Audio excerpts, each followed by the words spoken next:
Video में हम लोग पढ़ेंगे कि जियोलाइट का आकार वर्णात्मक उत्प्रेरण क्या होता है।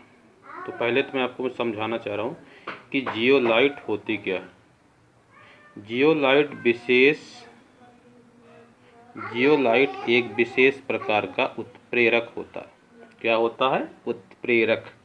उत्प्रेरक तो आप लोग पढ़ चुके हैं कि वे पदार्थ जो रासायनिक अभिक्रिया के वेग को क्या करते हैं? परिवर्तित कर देते हैं।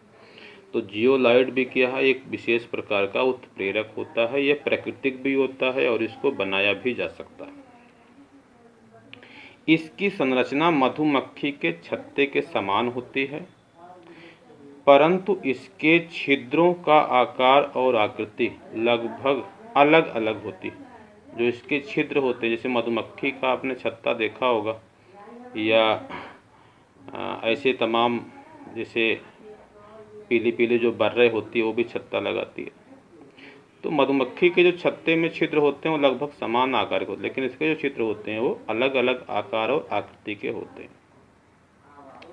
यह केवल उन रासायनिक अभिक्रियाओं को उत्प्रेरित करते हैं जिनके अभिकारक के अणुओं का आकार व आकृति ऐसी हो कि वे सरलता से उनके छिद्रों में अधिशोषित हो सके। मतलब ये जो जियोलाइट होते हैं ये ऐसी रासायनिक अभिक्रियाओं को उत्प्रेरित करते हैं जिन रासायनिक अभिक्रियाओं में जो अभिकारक के अणु हैं वह आसानी से ये जो छिद्र होते हैं इन छिद्रों में आ सके। तो जो अणु इन छिद्रों में आसानी से आ जाते हैं, ऐसे रासायनिक अभिक्रियाओं को ये जो पदार्थ होते हैं, जो जियोलाइट होता है, वो क्या करता है? उत्प्रेरित करता है।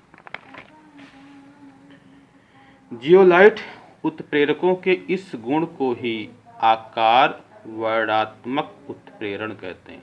आ गई बात समझ में? यानी जियोलाइट जो होती है उसमें मधुमक्खी के छत्ते के आकार के छिद्र होते हैं और इन छिद्रों का आकार और आकृति अलग अलग होती है। तो ऐसे अभिकारक जिनके अणुओं का आकार इनके छिद्रों के जैसा होता है, उन्हीं रासायनिक अभिक्रियाओं को ये जो जियोलाइट होते हैं वो उत्प्रेरित करते हैं। और जियोलाइट उत्प्रेरक का जो ये गुण होता है, इस गुण को आकार वर्णात्मक उत्प्रेरण कहते हैं। इसका उपयोग पेट्रोल, इसको गैसोलीन भी कहते हैं, उत्पादन में किया जाता है। पेट्रोल के उत्पादन में किया जाता है। तो बात समझ में आ गई होगी कि जियोलाइट क्या होते हैं। तो जियोलाइट जो होते हैं एक विशेष प्रकार के उत्प्रेरक होते हैं और ये प्राकृतिक भी होते हैं, इनको बनाया भी जाता है। और यह जो होते हैं इनकी जो संरचना होती है वो मधुमक्खी के छत्ते के आकार की होती है। यह विशेष रासायनिक अभिक्रिया को ही उत्प्रेरित करते हैं और ऐसी रासायनिक अभिक्रिया को उत्प्रेरित करते हैं जिसमें अभिकारक के अणुओं का जो आकार और आकृति होती है उनके छिद्रों के जैसी होती है। यानी जो उसके अभिकारक के अणु होते हैं जब उनके छिद्रों में अधिशोषित हो जाते हैं तो उन्हीं रासायनिक अभिक्रियाओं को ये उत्प्रेरित करते हैं। और इस गुण को हम क्या कहते हैं? आकार वर्णात्मक उत्प्रेरण कहते हैं। अब इसमें दूसरा जो टॉपिक है वो है एंजाइम उत्प्रेरण।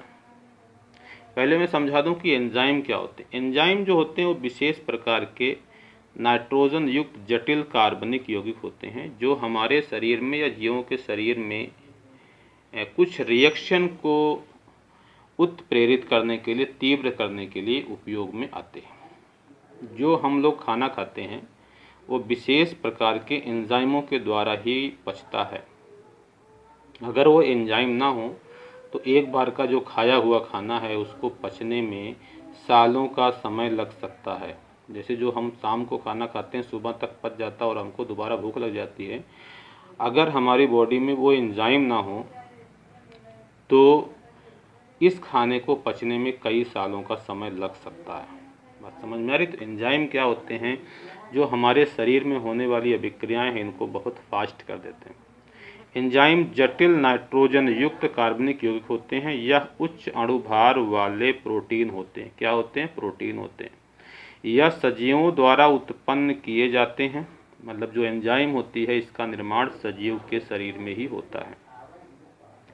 यह सजीवों के शरीर में होने वाली जैव रासायनिक अभिक्रियाओं का वेग बढ़ाने का कार्य करते हैं। क्या करते हैं? जो सजीवों के शरीर में होने वाली जैव रासायनिक अभिक्रिया उसके वेग को क्या करते हैं? बढ़ाने का कार्य करते हैं। इसीलिए इन्हें जैव रासायनिक उत्प्रेरक भी कहा जाता है। क्या कहते हैं? जैव रासायनिक उत्प्रेरक।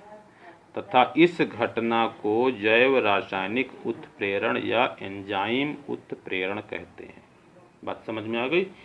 एंजाइम उत्प्रेरण क्या है? एंजाइम के द्वारा हमारे जो जीवों के शरीर में होने वाली अभिक्रियाओं को उत्प्रेरित करने की जो घटना होती है उसे क्या कहते हैं? जैव रासायनिक उत्प्रेरण या एंजाइम उत्प्रेरण कहते हैं।